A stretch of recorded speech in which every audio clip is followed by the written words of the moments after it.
أعوذ بالله من الشيطان الرجيم.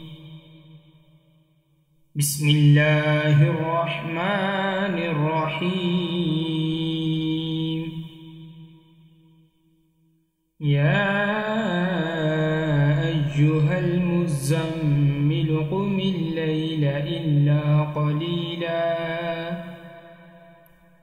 نصفه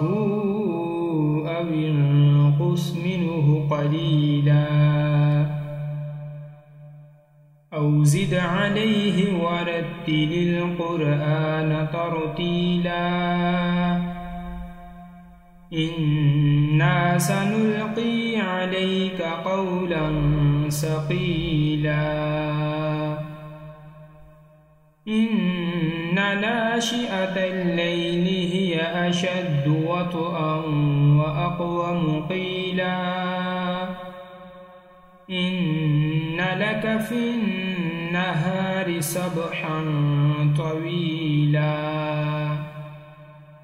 واذكر اسم ربك وتبتل إليه تبتيلا رب المشرق والمغرب لا إله إلا هو فاتخذه وكيلا واصبر على ما يقولون واهجرهم هجرا جميلا وذرني والمكذبين أولي النعمة ومهلهم قليلا إن لدينا أنكالا وجحيما وطعاما ذا غصة وعذابا أليما يوم ترجف الأرض والجبال وكانت الجبال كثيبا مهيلا إنا أرسلنا إليكم رسولا شاهدا عليكم كما أرسلنا إلى فرعون رسولا فعصى فرعون الرسول فأخذناه أخذا وبيلا فكيف تتقون إن كفرتم يوما يجعل الولدان شيبا السماء منفطر به كان وعده مفعولا إن هذه تذكرة فمن شاء اتخذ إلى ربه سبيلا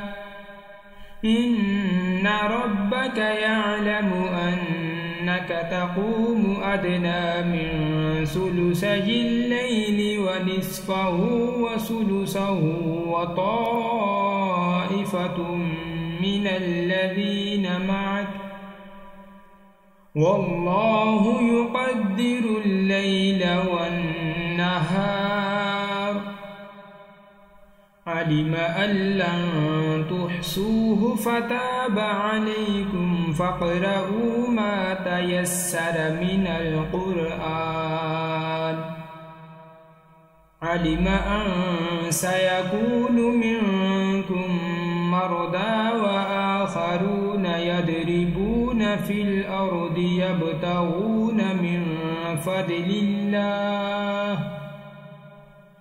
وآخرون يقاتلون في سبيل الله فاقرؤوا ما تيسر منه وأقيموا الصلاة وآتوا الزكاة وأقرضوا الله قرضا حسنا وما تقدموا لأنفسكم من خير تجدوه عند الله هو خيرا وأعظم أجرا واستغفروا الله إن الله غفور